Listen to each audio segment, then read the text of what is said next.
ഉത്തര കേരളത്തിലെ പ്രധാന കാർഷിക ഗ്രാമമായ മടിക്കൈ നിവാസികളുടെ പ്രധാന ആരാധനാ കേന്ദ്രമായ മടിക്കൈ മാടം വേട്ടൈക്കൊരുമകൻ ക്ഷേത്ര കളിയാട്ട ഉത്സവം 29-ന് സമാപിക്കും. വിവിധ തെയ്യങ്ങൾ അരങ്ങിലെത്തി ഭക്തരെ അനുഗ്രഹിച്ചു. മടിക്കൈ മാടം വേട്ടയ്ക്കൊരുമകൻ ക്ഷേത്രത്തിലെ കളിയാട്ട മഹോത്സവത്തിന് 29-ന് സമാപനമാവും. കളിയാട്ട മഹോത്സവത്തിന്റെ 4ാം ദിവസം പുല്ലൂരാളിയമ്മ തെയ്യത്തിന്റെ മടങ്ങിയാട്ടം കാണാൻ നിരവധി ആളുകളാണ് ക്ഷേത്രത്തിലെത്തിയത്.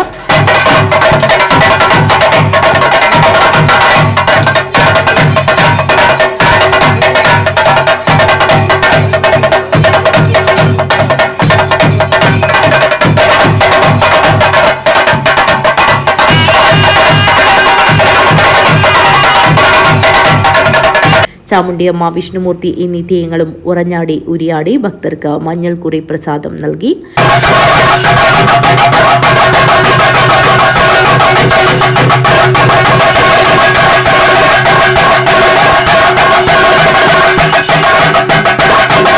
തങ്ങളുടെ സങ്കട നിവാരണം അകറ്റുന്നതിനും പ്രാർത്ഥന സാഫല്യത്തിനും നിരവധി ഭക്തരാണ് തുലാഭാരം ഉൾപ്പെടെയുള്ള നിരവധി പ്രാർത്ഥനകളിൽ പങ്കാളിയാകാൻ ക്ഷേത്രത്തിലെത്തിയത്.